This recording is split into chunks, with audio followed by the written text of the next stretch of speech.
நமச்சிவாய. திருச்சிற்றம்பலம். சிவாய நமக. சிவசிவாய நமக. இந்த நொடி உன் மனதில் என்ன நினைத்துக் கொண்டிருக்கின்றாய்? ஒரு முக்கியமான விஷயத்தை பற்றி நீ நினைத்துக் கொண்டிருக்கின்றாயா? அதை பற்றிய கவலை உன்னை ஆட்கொண்டு இருக்கின்றதா? கவலையே படாதே, அதை நான் நிறைவேற்றி வைக்கின்றேன்.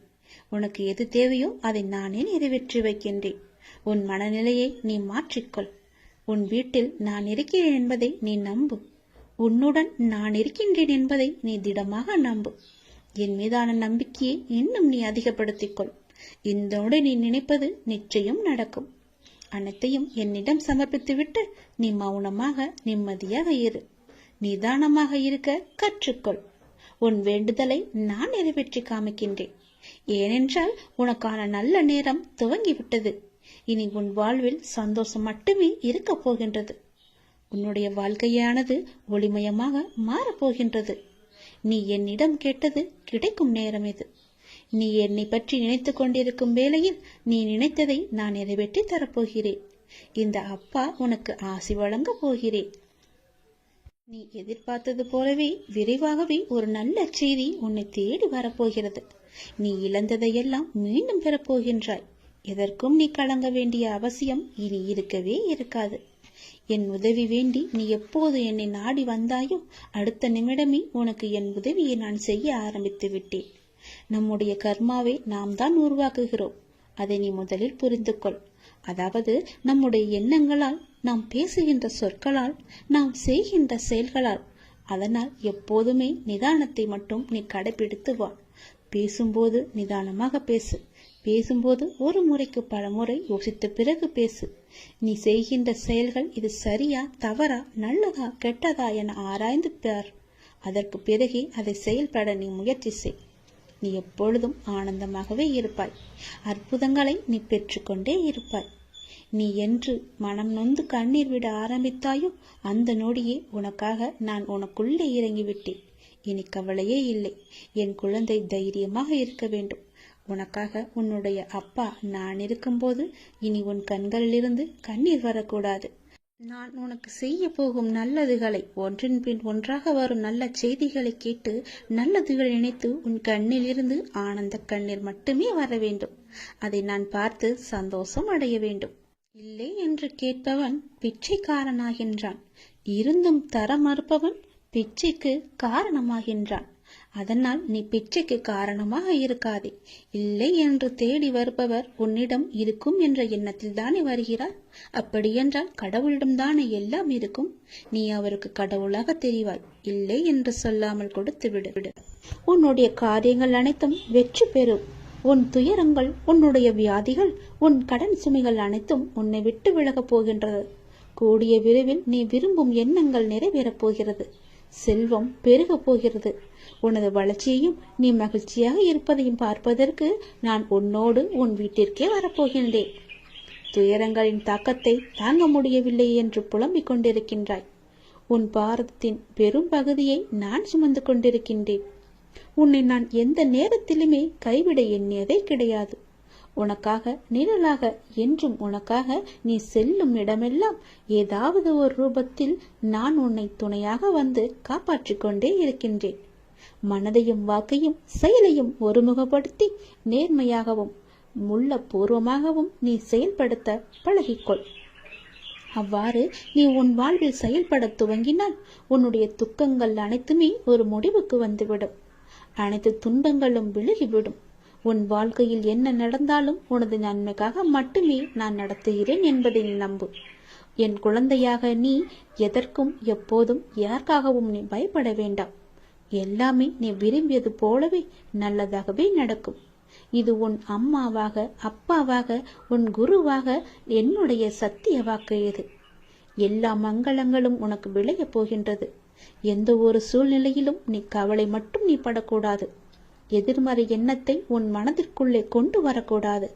எப்போதும் நீயும் உன் வீடும் நேர்மறையாகவே எப்பொழுதும் சூழ்ந்து இருக்கட்டும். நேர்மறையை மட்டுமே உனக்குள்ளும் உன் வீட்டிற்குள்ளும் கொண்டு வா. தன்னை நாடி வருபவர்களிடம் எந்த வித்தியாசங்களையும், நான் ஏற்ற இறக்கங்களையும் நான் பார்க்க மாட்டேன். தன் சன்னதியை அடைந்து கண்மூடி நம்பிக்கையுடன் பிரார்த்தனை செய்பவர்கள் மேல் தன்னுடைய பேரருளை நான் வியாபிக்க செய்கின்றேன். இன்றைய தினம் என்னுடைய பேரருளை நீ பெற்று வாழ்வாங்கு வாழப்போகின்றாய். சந்தோஷங்கள் பொங்க நான் உன்னை ஆசீர்வதிக்கின்றேன். என்னை சரணாகதி அடைந்தவர்கள் துன்பத்தில் விழும் தருவாயில் கூட அவரது கை கொடுத்து நான் தூக்கி விடுகிறேன். கைபிடித்து எழுந்து என்னிடம் வந்து விட்டால் போதும், நான் அவர்களை பார்த்து கொள்வேன். நிச்சயம் உன்னுடைய எதிர்காலம் மிக சிறப்பானதாக மாற்றித்தர நான் உனக்கு சத்திய வாக்கு தருகிறேன். கடந்த காலத்தை நீ கடந்து வந்தால்தான் எதிர்காலம் உனக்கு கைகூடி வரும். நடந்து முடிந்தது அனைத்துமே பாடம். அதை மீண்டும் மீண்டும் நினைத்து கொண்டிருந்தால் கண்முன் இருக்கும் வாய்ப்பும் கண்ணுக்கு தெரியாது போய்விடும். நல்ல திசை, உனக்கு நல்லதே நடக்கும். இந்த அப்பன் எப்போதுமே உனக்காக மட்டுமே இருக்கின்றேன். உன் நல்லதுக்காகவே நான் வாழ்ந்து கொண்டிருக்கின்றேன். உனக்கு நல்லது செய்யவே உனக்கு துணை புரிந்து கொண்டிருக்கிறேன். எல்லாவற்றிலும் நீ ஜெயிக்க என்னுடைய ஆசைகளையும் எப்போதும் நான் உனக்கு வழங்கி கொண்டே இருப்பேன். நல்லது நடக்கும். நாம் எல்லோருமே தவறு செய்கின்றோம் தான். ஏதோ விதத்தில் தெரிந்தும் செய்கிறோம், தெரியாமலும் செய்கிறோம். அறிந்து செய்வதுதான் பெரும் பாவம். அறியாமல் செய்வது கூட பாவத்தில் ஏற்றுக்கொள்ளப்படாது. தவறு செய்வது எளிது, ஆனால் அதை திருத்திக் கொள்வது, திருத்தி அதே பெயருடன் நல்ல பெயருடன் வாழ்வது என்பது மிகவுமே கடினம். தவறு செய்ய ஒரு நிமிடமே போதுமானதாக இருக்கிறது. அதனுடைய விளைவை அனுபவிக்கத்தான் வாழ்நாள் முழுவதும் நமக்கு தேவையா இருக்கின்றது. உண்மையான அன்பை காயப்படுத்துவதும் பொய்யான அன்பை விழுந்து விழுந்து கவனிப்பதும் தான் மனிதனின் மனம். நேசித்தவரை மீண்டும் மீண்டும் காயப்படுத்தி கொண்டே இருந்தால் ஒரு கட்டத்தில் அவரிடமிருந்து கண்ணீரும் வராது, சண்டையும் வராது. அன்புதான் வற்றி போகும். எந்த உறவாக இருந்தாலும் அதில் உண்மையான பாசம் இருந்தால் மட்டுமே நீங்கள் நினைத்தாலும் உங்களை விரும்பி வரும். நம் கோபங்களின் அர்த்தம் புரியாதவர்களுக்கு நம் பாசத்தின் ஆழமும் புரியாது. அவரிடம் கோபத்தை காட்டுவதும் வீண்தான், அன்பை காட்டுவதும் வீண்தான்.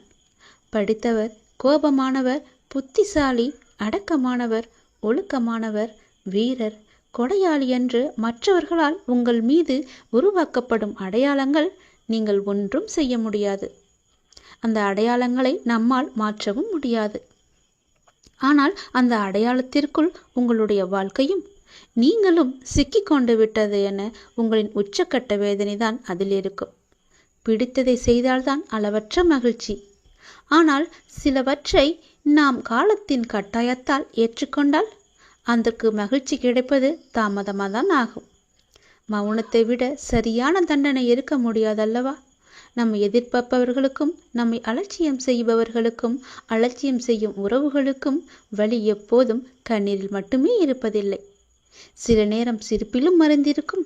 செல்வத்தில் இருப்பவர் நம்மை கூப்பிட்டால் போய் பார்ப்பதும், துன்பத்தில் இருக்கும் ஒருவரை உடனே போய் பார்ப்பதும் தான் உண்மையான அறநெறி. 4 பேருக்கு நாம் பயப்பட வேண்டும் என்று நினைப்பவர்களை விட நமக்கு யாரெல்லாம் பயன்படுவார்கள் என்று நினைப்பவர்கள்தான் இந்த உலகத்தில் அதிகம். சிந்தித்து பாருங்கள், சிந்தித்து செயல்படுங்கள். இறுதியாக பாதைகளில் தடைகள் இருந்தால் அதை தகர்த்துவிட்டுதான் செல்ல வேண்டும். அப்படி இல்லை, தவிர்த்துவிட்டு நாம் செல்லலாம், எறும்பை போல. ஆகவே எதிலும் விழிப்புணர்வுடன் இருந்து எது அவசியம் எது அவசியமற்றது என எல்லாவற்றையும் சிந்தித்து செயல்படுங்கள். அவசியமாகிறது மட்டும் என எல்லாத்தையுமே வசியமாக்குங்கள். உங்களுடனே எப்பொழுதும் உங்களுக்குள்ளவே வைத்து. தவறு நம் கண்ணுக்கு தெரியாது, ஆனால் அடுத்தவர் செய்யும் தவறோ எல்லாவற்றிற்கும் முன்பாக நம் கண்ணுக்கு தெரிய வந்துவிடும். மற்றவர்களின் குறைகளை நாம் பொருட்படுத்தக்கூடாது. அவர்கள் உன் மீது சுமத்தும் குறைகளையும் நீ காதில் வாங்கிக் கொள்ளாதே. உன்மேல் தவறு இருப்பதாக உன்னுடைய மனசாட்சி சொன்னால் உன்னை நீயே சரி செய்து கொள். மற்றவர்களுக்காக இல்லாமல் உனக்கு நீ உண்மையாக இரு. உன் மனதின் சாட்சியாக இருப்பது உன்னுடைய அப்பா என நீ புரிந்து கொள். நிச்சயம் உனக்கு நல்லது மட்டுமே நடக்கும். உன் அப்பா உன்னுடைய மனசாட்சியாக உன்னுடனே இருப்பேன். இதுதான் காலத்தின் கட்டாயம். நன்றாக சிந்தித்துப்பார். இதுவே சரியான பாதையாக இருக்கும். நீ சிந்திக்க தவறினால் இதுவே சரியான தண்டனையாக கூட இருக்கலாம். நன்றாக யோசித்து சிந்தித்து அதன் பிறகு செயல்படு.